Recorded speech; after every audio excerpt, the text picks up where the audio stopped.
ചിത്രമാനു കോടതി പോവാതെ വീട്ടിൽ തന്നെ കുത്തിരിക്കുന്നതുകൊണ്ടാ ഈ പ്രശ്നങ്ങളൊക്കെ. വക്കീൽ പണിയാ, അത് കള്ളപ്പണിയല്ലേ. അതിന് അഡ്വക്കേറ്റ് ചിത്രമാനെ കിട്ടൂല. ഓഹോ.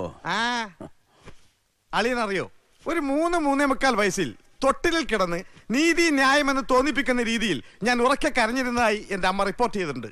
പക്ഷേ വക്കീൽ കുപ്പായമിട്ട് ഞാൻ കോടതിയിൽ പോയ ആദ്യ നാളിൽ തന്നെ ഞെട്ടിപ്പിക്കുന്ന ഒരു സത്യം ഞാൻ തിരിച്ചറിഞ്ഞു. എന്താ?